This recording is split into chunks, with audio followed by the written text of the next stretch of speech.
Dans le prochain épisode de Un si grand soleil, tandis que Jacques fait une tentative de suicide, Claire apprend la vérité sur Victor et Hélène. Attention, les paragraphes qui suivent contiennent des spoilers sur l'épisode d'Un si grand soleil diffusé lundi soir sur France 2.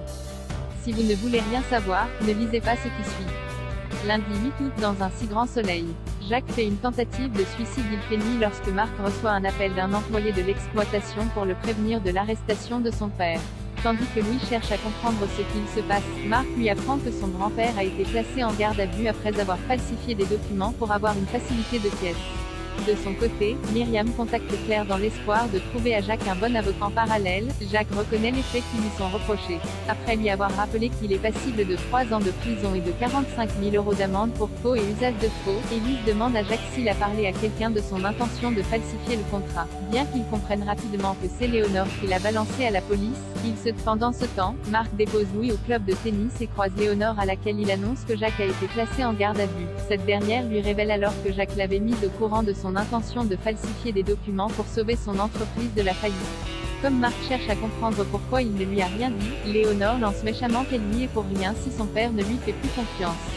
De plus, elle ne peut s'empêcher de tout mettre sur le dos de Myriam. Si elle n'avait pas porté plainte, Jacques n'en serait pas là.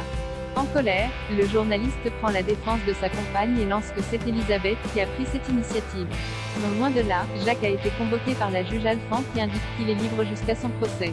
Malgré tout, Jacques réalise qu'il a perdu sa famille et son exploitation. Désespéré, il fond en larmes. La nuit tombée, Jacques est au volant de sa voiture et appelle son petit-fils.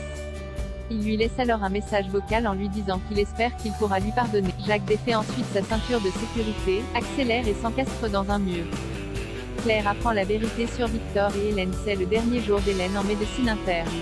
Elle a beau être contente, l'infirmière ne peut cependant pas s'empêcher d'avoir un petit pincement au cœur. Tandis qu'ils prennent le petit déjeuner en tête-à-tête, Victor se demande s'il ne devrait pas dire la vérité à sa fille concernant de leur histoire, mais Hélène ne pense pas que ce soit une bonne idée, d'autant qu'il risquerait de se brouiller avec Claire à cause d'elle. Même s'il a conscience de la complexité de la situation, Victor préfère parler rapidement à sa fille, certain que les tensions finiront par s'apaiser entre elles. Victor donne donc rendez-vous à Claire à la Paillote. De but en blanc, il déclare alors qu'il continue de voir Hélène et qu'il a l'intention de la revoir. Comprenant que son père couche avec sa pire ennemie, Claire essaie de le convaincre qu'elle le manipule uniquement pour l'atteindre. Seulement, Victor ne la croit pas et assure qu'il se passe quelque chose de fort entre eux qu'il n'a pas l'intention de laisser passer. Aussi conseille-t-il à sa fille de passer à autre chose. En vain. Remontée, Claire se rend à l'hôpital et confronte Hélène. Comme elle est persuadée qu'elle a embobiné son père, Claire lance qu'elle ne la laissera pas faire. Hélène, qui est fatiguée par ses disputes incessantes, la prie bien de tourner la page, mais Claire quitte les lieux furibondes. Par la suite, Hélène retrouve Victor et lui raconte qu'elle a eu une altercation avec sa fille. Quand elle se pose la question de mettre un terme à leur histoire pour éviter les embrouilles, Victor lui fait remarquer qu'ils ont le droit de vivre leur histoire, peu importe ce qu'en pense Claire.